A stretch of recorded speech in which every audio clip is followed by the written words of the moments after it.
right, so what we want to talk to is art and activism, but I'd love for you both to start talking a little bit about where you think we are in the present moment in terms of the country. Obviously, we've gone through COVID. We're still politically, the rancor is still high. Obviously, the hearings are taking place. Everybody lives in politics. People used to worry about people getting involved in politics. Now we want them to stop thinking about politics in a weird way, but you can't. So I'd love to get sort of where you think we are right now from the lens of what you do and where you are. Cynthia, why don't you start? I think not to start on too high a note. Okay. I think we're terrorized and defeated at the moment. And I think COVID is a part of that. And I think Donald Trump is a part of that. And the movement that he, if not unleashed, at least revealed. And I think that, there was a sense on both sides of the political spectrum that when the person we elected to president was like, one of ours, we got the White House this time, there was a kind of a collective sigh of relief from that side that like everything's going to be good and maybe this person isn't perfect, but we can relax and know that they're making pretty much the best decisions. And I think that that's sort of evaporated. And I think, speaking as a person from the left, I think we were so exhausted by the Trump years and the threat to democracy and everything else. And I think, at least from where I sit, Biden has not offered a lot of relief. I mean, to say that the person is not Donald Trump is, very low praise. And I think great terror about what is coming in terms of will Trump be elected again or DeSantis or will Biden really be elected?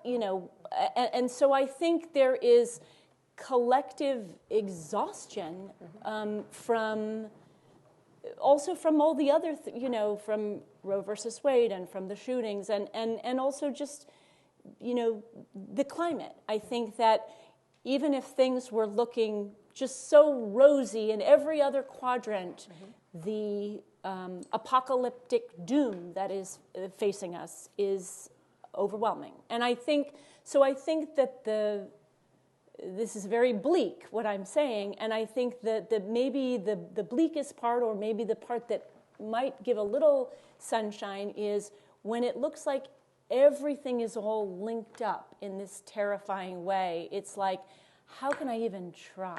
Where do I even try? How can I even lift a finger?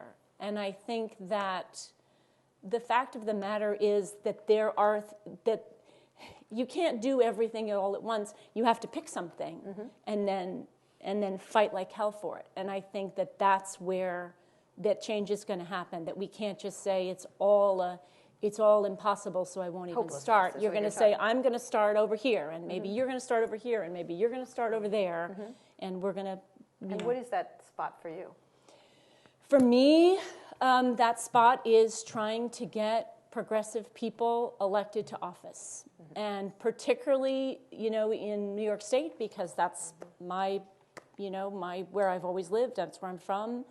And I think, New York is an exciting place to do that because it's a very wealthy state and it's a 2-to-1 Democratic state. It's a very progressive place. It's a place with a lot of attention on it. So when you do things well here, it gets exported not only to the rest of the country, but potentially to the rest of the world. Okay. Eve? Well, first of all, I just want to say how happy I am to be sitting up here with the two of you. Really, I love you both so much. And it's rare that I get to have a conversation with you in front of people. But I also just want to say how much I admire both of you. And it's connected to what I'm feeling about just how brave you both are. And how brave you've been in your careers and in your personal life and how you've manifested your life. I think we're in a really critical moment. I think... I don't know about all of you, but watching the hearings, for me, was utterly devastating. It was utterly devastating.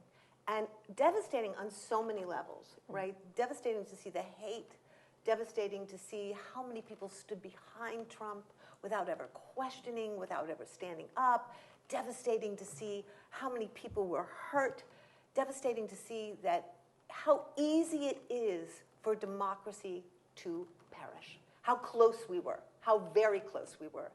And I think I don't feel that much differently. I have a very dear friend, Arundhati Roy, who said to me, we were talking the other day, and she said, she's been asked to speak, and she said, well, I'm only speaking if you don't force me to give people hope, because I don't have any hope right now. Mm-hmm. And I thought to myself, and I thought, I'm not there, because I love Beckett, and I've always loved Beckett. It's like, I won't go on, I must go on, I will go on, and I'll be there until I die. And there's part of me that thinks that, you were talking about, we've got everything in the world is up now. Like, what isn't up? We have our precious earth that is being obliterated, and we have black people in this country being murdered and annihilated, and critical race theory being pushed back, and we have books being banned, we have fires, we have children being murdered in our schools, it's endless. But what we have is an opportunity to actually understand this is one story. And one of the things that happened in neoliberal America is everybody got into silos. I'm fighting over here for climate change. I'm fighting over here for LGBTQ rights. I'm fighting over here for women's rights. And we can't do that anymore. And what's happening is the whole situation is pushing us to say, either we're going to get united and understand there is one story that really is the story. Are we supporting life? Are we supporting people's right to be who they are on this planet and to live freely and to live safely? Or are we not, right? And I think there's a real opportunity here for that cohesion to occur. So I'm banking on that. I'm fighting for that. And I'm going to stay focused on that. I also think it's a time of enormous grief. And I don't know about people here, but I had COVID a few weeks ago. I'm way out of the thing. Don't worry. I'm not going to. I think everybody's in the oh fuck period, but go ahead. Yes. But one of the things that hit me about the virus is that it's a virus of grief. I've been calling it wovid. I feel like it was. I just cried for 3 days of just grief. What we've been witnessing, what we've been seeing, the kind of horrors we've been exposed to over the last 5 years in this country, what we've been looking at. What are we doing with all that grief? Where is it going? And I know for me, like, I don't want it to become angry and violent, which it is what happens to grief when it gets hardened and when it gets cauterized inside of us. So part of what I want to think about is how do we grieve in a way which leads us to action? Like, so we don't just get caught in the grief where we're just shut down and unable to function. Right, and there's an excellent, I interviewed Jen Senior from The Atlantic this week, who won a Pulitzer Prize, I think it's Pulitzer Prize, a couple months ago for her piece on 9/11 about the diary of this young man who died there, and it was all about conspiracy theories and how the father of this boy, the young man that was killed, started to have to believe it was in conspiracy theories. And then recently, I also interviewed Len Posner, who's the father of Noah, who died at Sandy Hook. And one of the things he talked about, because one of the things he talked about is systems and community, was that a lot of the people who started to do anti-hoax groups online, which is where a lot of this occurred, were young mothers who couldn't believe this could happen in America, and therefore had to assume these were child actors and it was a hoax. He was shocked by that. He managed to pull those women out, which I was that was the most astonishing part of the interview. But one of the things he was talking about was, one, that it was a system they could believe in. So you were talking about a different system, and I'd like you both to sort of comment, is that many years ago, for people who don't know, Eve came to my tech conference. Now, she is not someone you would naturally invite to a tech conference. And everybody was, why are you having the vagina lady at your conference? I have Bill Gates, et cetera, et cetera. And one of the things we want to talk about was conflict minerals, which are in phones. So I was trying to get people to understand the impact of their inventions. This is something I spent a lot of time doing, the impact and the consequences and understanding consequences. I don't think tech does at all. And you talked about the systems that were in place. So there is a group of people in this country that do have a system, that do have a belief area. It is full of lack of facts. It has all kinds of things. So one of the ways you move people is through propaganda or activism in art. So I'd love each of you to sort of talk about that. Since you started about this, like, do you think there's a way to get through when they have a system, and it's a great system? And I was getting back to Jen Senior. She did this piece about Steve Bannon. I never thought I'd want to read a piece about Steve Bannon. You should read this piece about Steve Bannon because he has a system. Yeah, he has a belief thing that's working really well. He's using entertainment. He's using his podcast. He's using all kinds of ways to excite and entertain and convince people. So talk a little bit about the uses of art. Do you think it's useless to do that, to be an art, to be activists using art, whether it's whatever kind it happens to be? I mean, I think partly this world that we're describing right now, where we find ourselves, is we're all glued to our phones, we're glued to our TVs, we're glued to our newspapers. It's kind of like we're sort of news junkies, right? And we're kind of in a perpetual state of outrage and despair, and we sort of can't look away. But there is a thing to being informed, but there is also a sense of like, is this actually doing us? Is this the most useful thing to be doing right now? And that is why we have art, and that is why art is, the newspaper, you wrap the fish in it, the next, right? It's like here today, gone tomorrow. But art is the thing that can break through, and that, like Eve is saying, in this moment when we're feeling such pain, it is a thing that can bring about catharsis. And I mean, I think about 25 years ago when the Vagina Monologues first appeared. I mean, I very much admired the artistry of it, and I was in it, and I loved embodying these different characters that Eve had created. But the main thing was also Eve knew something that I didn't know, right? Eve knew about how much sexual violence there was towards women and how rampant it was, and it was just everywhere under our noses. And it was a piece of art that people. It was funny, and it was joyous, and it was painful, and it was brutal, and all of these things. And it was like a way of women, talking about their vaginas, saying the word vagina, and telling stories. But it was also a way of saying there is this. It's like a kind of. In the same way, AIDS for a while was like an underground Holocaust. It was like there was a Holocaust, a kind of a secret, behind closed doors world of sexual violence against women and girls. Which, if it happened to you, like with AIDS, if it was happening in your community, it was like everything was a raging fire. And if it had never happened to you, because of this conspiracy of silence, you actually didn't know that this Holocaust was happening. And so what Eve did with art, which was both art like theater, but also it was so artful the way she did it, by making it fascinating and funny and sexy and surprising, that people wanted to come, and they got all this, and they were able to then interface with the big feelings from it, but also they got this information. A veil was removed from their eyes. What's that today, then, from your perspective? I mean, I think that when you talk about things like the need for gun control, or you talk about the need for addressing climate change, it's like that. It's so huge. It's not happening behind closed doors. It's kind of happening out in front of everyone. Yeah. But we seem paralyzed, and there is this belief that if we actually understood how horrific these things were that were happening, A, and B, that we had the power to change them.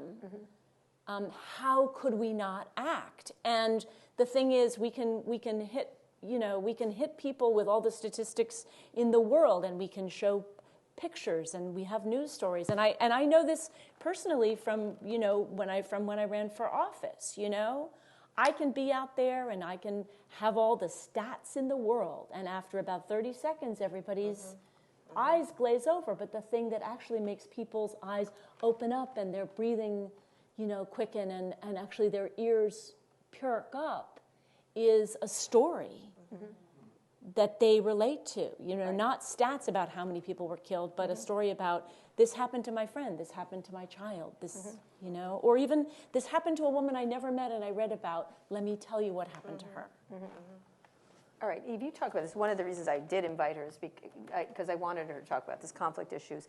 I did get her to promise to only say vagina 6 times, of course, because I was like, this was a lot of guys, and it made them slightly uncomfortable. The only one that made them more uncomfortable than you was when Elizabeth Warren came. It's a largely white male audience. Sorry, guys. I have 3 sons. I'm good with white male guys, but Elizabeth Warren was the one that made them super uncomfortable. You could actually hear their scrotums coming up, like while she spoke. But nonetheless, you went and did that, and you talked about this system. So talk about when people do see this, what Cynthia was just saying. It is in plain sight. Washington Post says democracy dies in darkness. I think it dies in full light.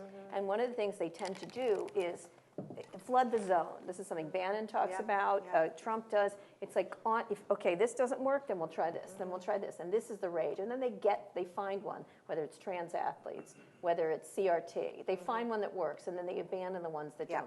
It's now, for some reason, it's Caravan O'Clock at Fox News. Every night throw it at the wall, see what sticks. See what happens. And if it doesn't work, they move on to the next outrage.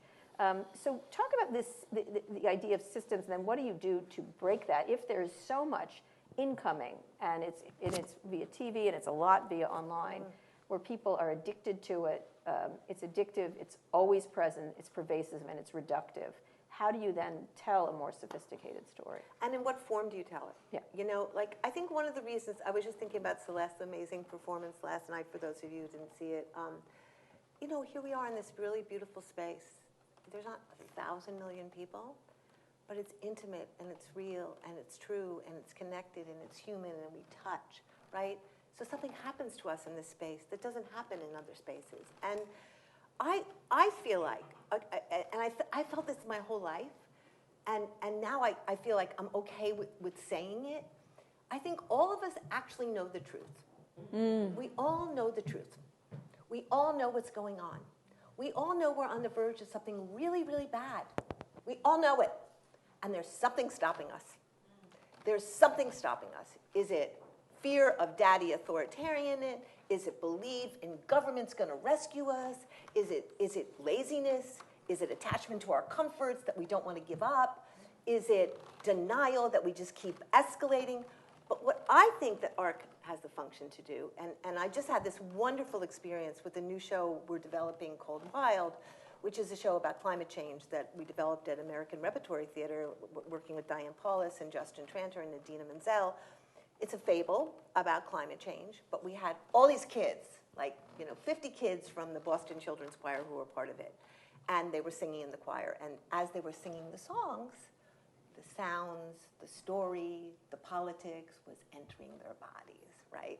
So by the end, we had 50 raging activists who are now out there doing the work, right? And it happened by performing it, by living it, by singing it, by feeling it. And I think part of where I think we are right now is we're stuck.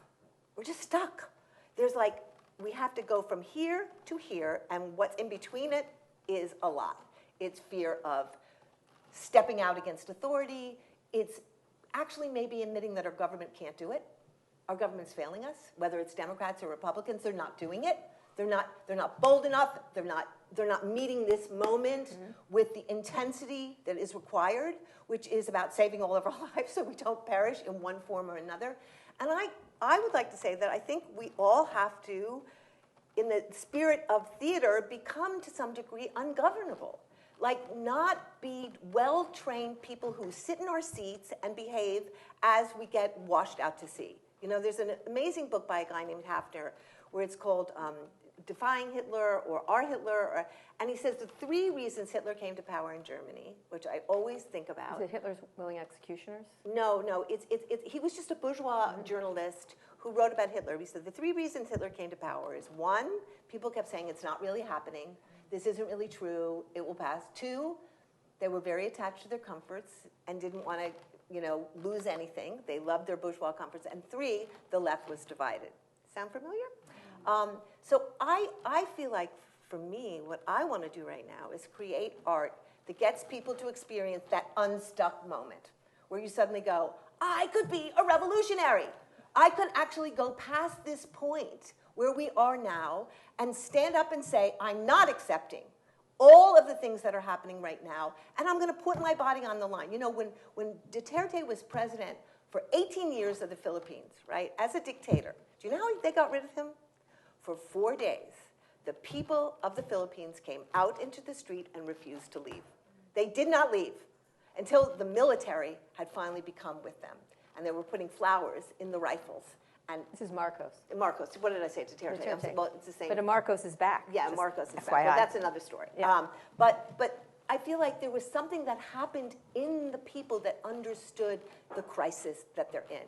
And there's something about all of us, we just keep, it's not really that bad. It's not really, or if it is that bad, there's nothing I can do about it. It is that bad, but look at this great app. Yeah, look at the app exactly. I just got. Yeah, exactly. And part of it is like, how do we tolerate being awake to what is happening right now? Because it's a lot to be awake to.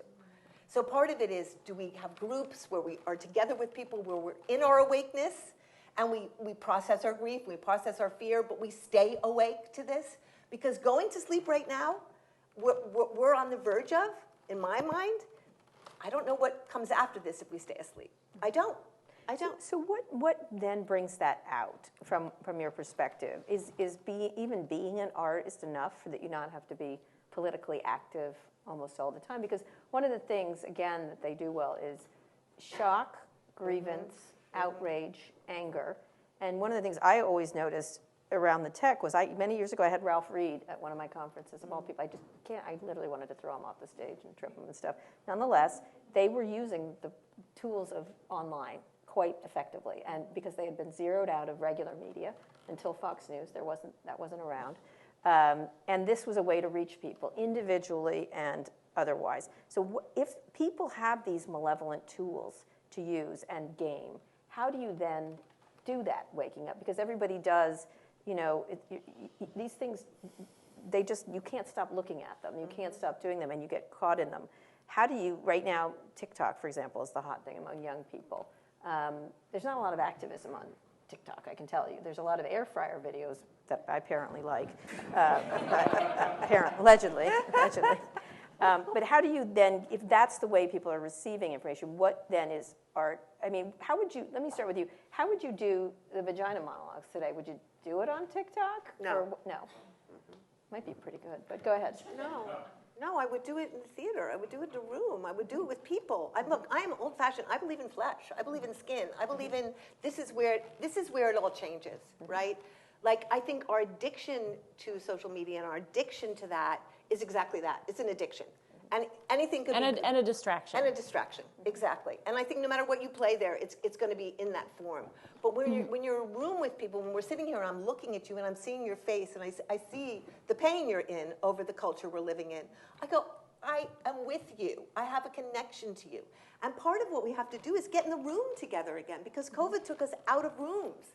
And it was a very bad time for that to happen, right? We need to be in community. We need to be with each other. We need to be sharing our anxiety, our fears, our grief, our hope, our confusion. Like, what do we do? And coming up with ideas and coming up with how we support each other and love each other. And that can't happen here. It can't, because this is... What about you? Because a lot of people want to use these tools to reach people, to get people going. And the right has used them really effectively. I think the hearing in 2 weeks will be all about that, is how people got organized and I mean, I guess I have two things to say about that. You know, one is that I'm terrified by the misinformation.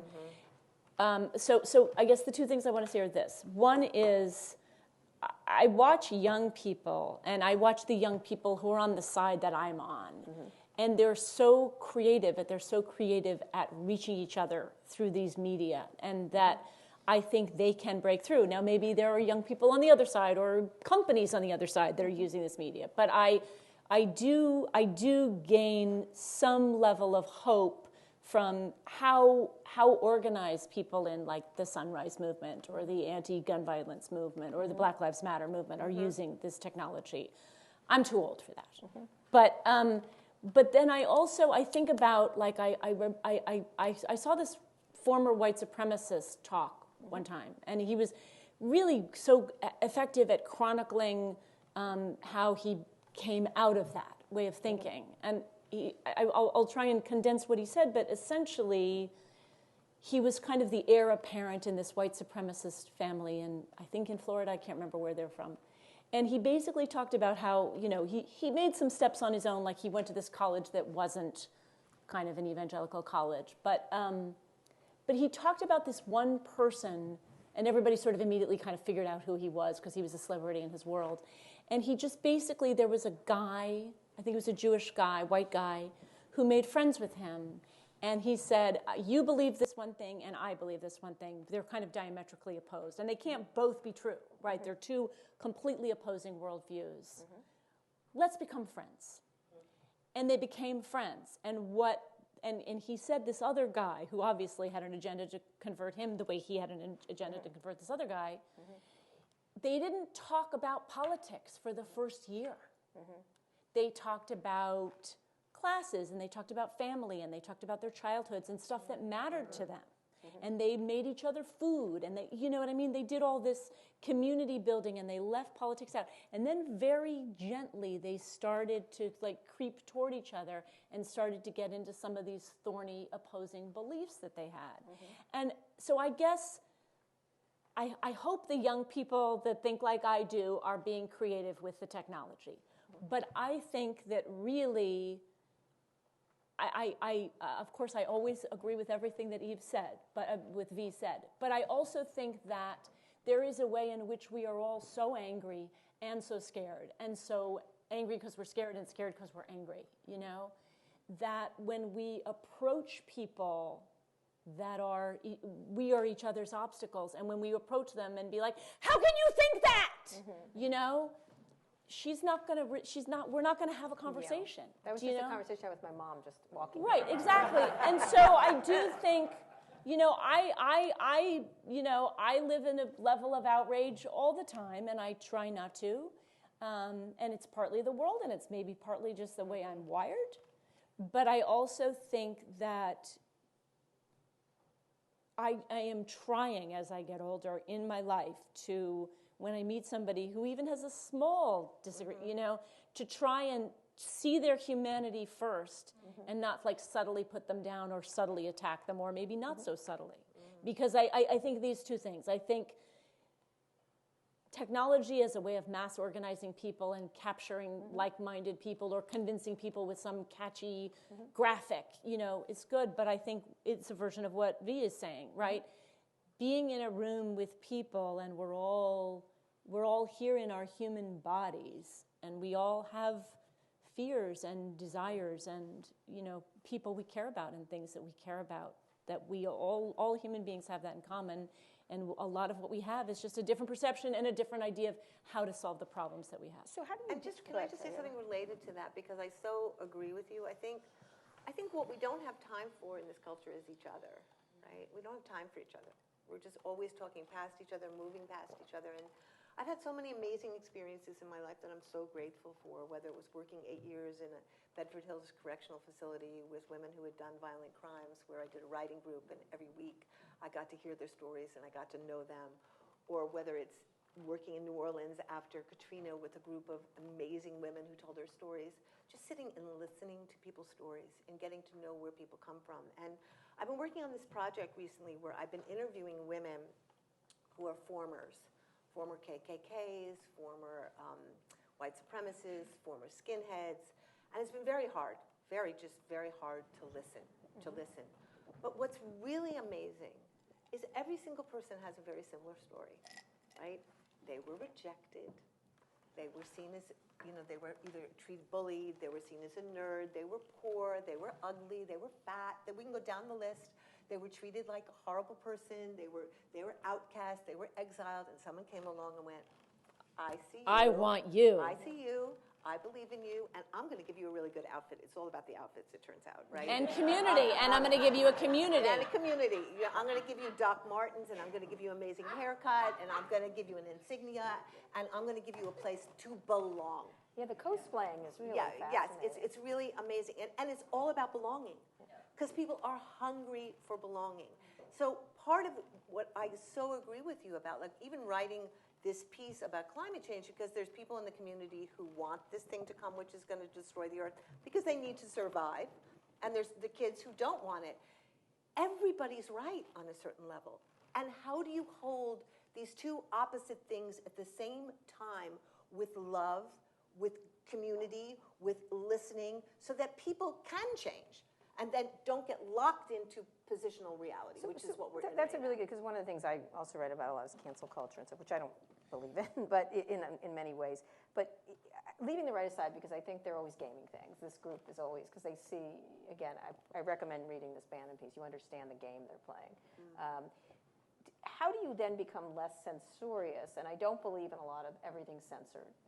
I had a long debate with Josh Hawley. He's like, I'm censored. I go, you never shut up. Interesting. Like, how is that? How you speak all the time. You never stop talking. Shut up, please. And he goes, you're censoring me. I'm like, yes, indeed, I will, if that's the word you want to use. But how do you get less censorious? I want to use that word. I'm not saying censoring people. Censorious. The left gets that way because it has acquired that reputation. It has, some of it fits, some of it does not. Some of it's being used to game that idea of it.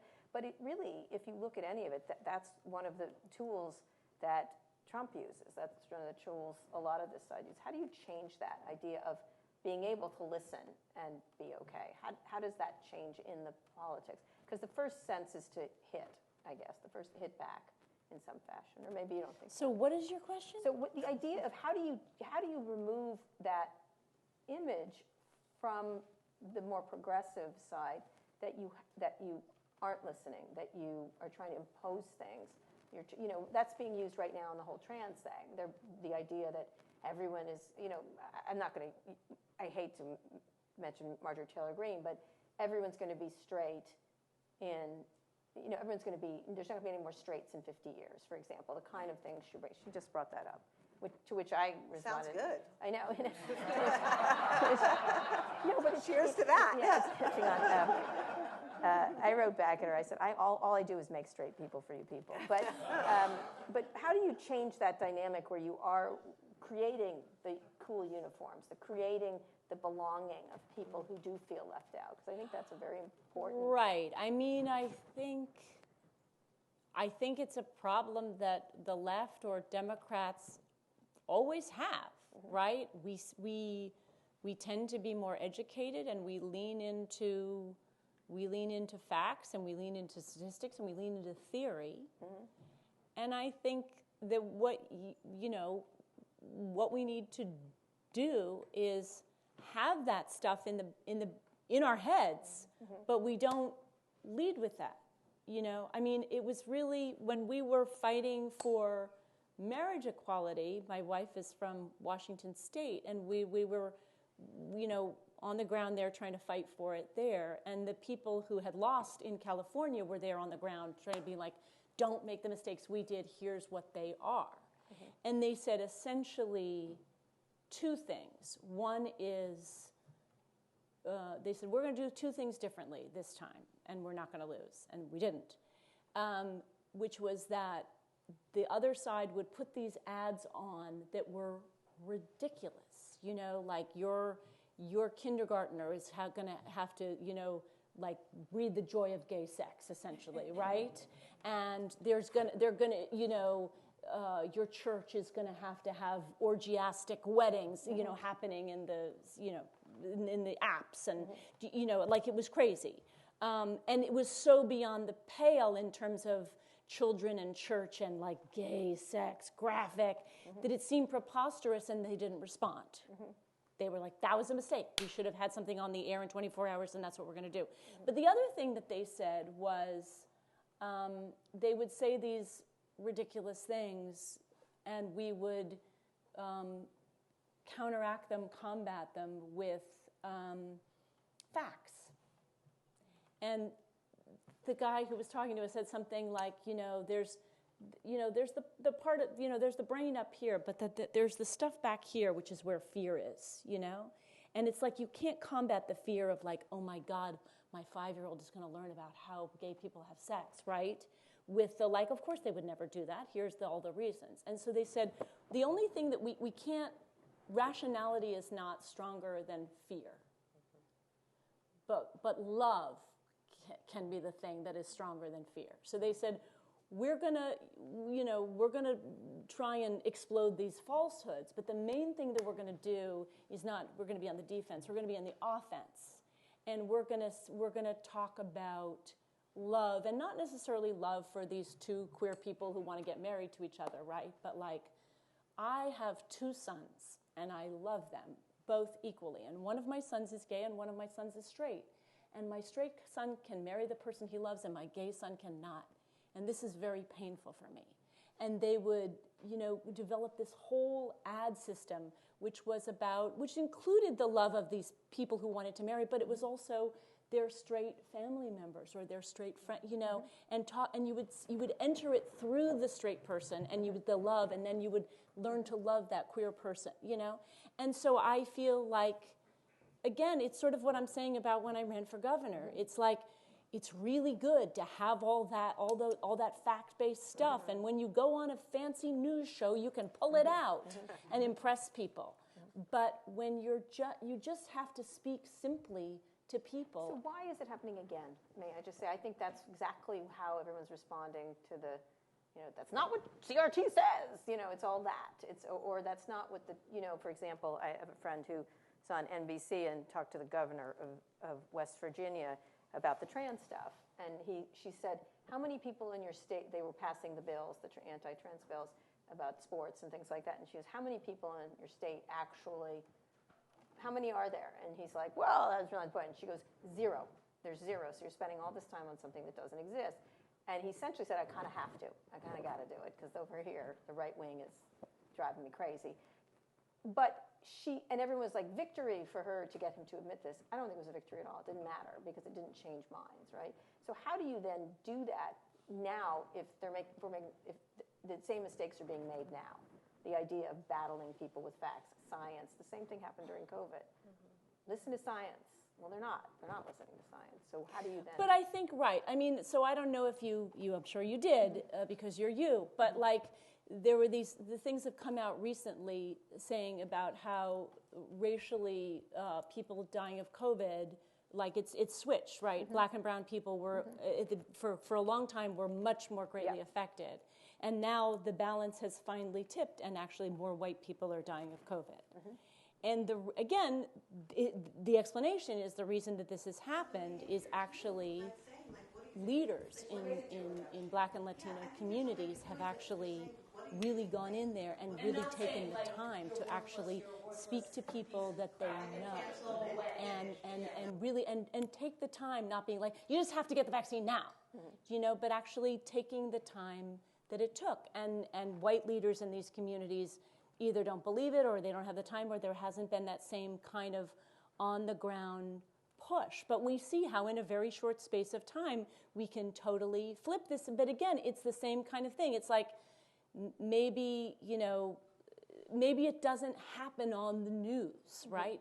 But where it happens is actually by mobilizing people on the ground and sending them out and making sure that leaders within communities are people that people trust and listen to because they know them. Those are the people that actually can carry the gospel in a way that some fancy, well-educated Democrat running for office or in office on television can't do. All my life I've been told that I'm too extreme, too emotional, too this, too much, too that. And you know what? I'm not. I'm really actually on it. I'm on what's happening. So part of it is trusting what you know, trusting what you feel, and responding in kind. Right? Not believing all these people around you who are telling, oh no, don't be too extreme, don't be too intense, don't be too difficult. Be difficult. Challenge authority. Don't accept authority.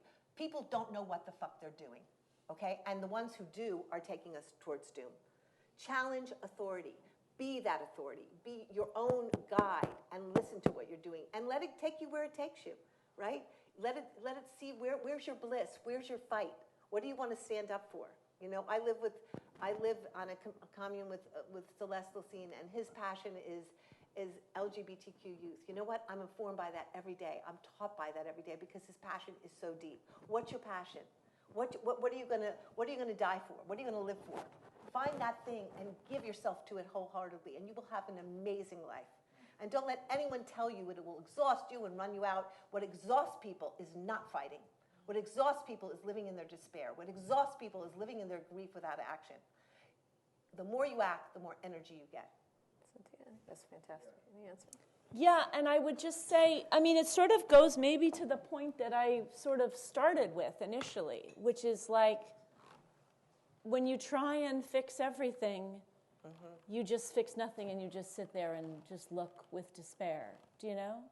And it's just, you know, they always say, like, you know, when you're trying to compel people to make sure they go out and vote on election day, you know, make a plan, you know, talk to them about the plan.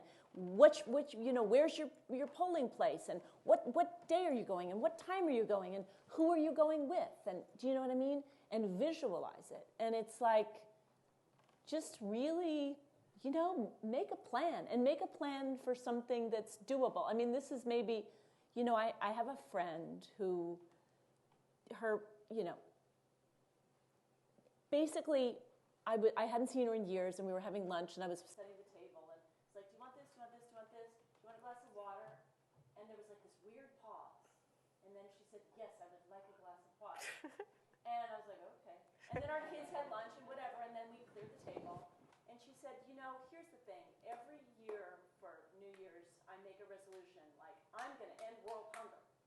Or I'm going to run 5 miles a day. Or I'm going to, you know, fill in the blank. And then I never do it because it's impossible. And she said, and this year, my life blew up. And my husband cheated on me with our best friend. And my marriage is in shambles. My children are here sleeping on my mother's couch. Like, everything blew up. And so when New Year's came, she was like, I can't save the world, you know? And she said, when my New Year's resolution has to be something I can do. And every time I should drink more water. And every time somebody asks me, do you want a glass of water? I have to say, yes. And then I have to drink it. Oh, God. And I think you should resolve to do more than drink more water. Yeah. You know what I mean? I think you can say. But you should, because it's good for your hydration. But set your sights a little higher. And, like, don't say, like, I'm going to ensure that Trump is never elected to anything, right? But, you know, pick somebody that you're like, I'm going to do everything I can to make sure this person is elected, or I'm going to decide that the most important thing to me is climate change, and I'm going to make these personal resolutions in my life. But more importantly than, you know, turning off the lights or not flying ever, which my oldest kid has resolved to do, you know, is to join a group that's actually like Sunrise, or, you know, that's making it, and just do it. Like, pick one thing, and maybe if you've done that for a few months or a few, you know, you're like, maybe I could pick a second thing, but just pick the first thing and do it. And believe you're enough, right? I think so much of our culture, I don't know, I'm going to speak for myself, but most of us don't feel like we're enough, ever.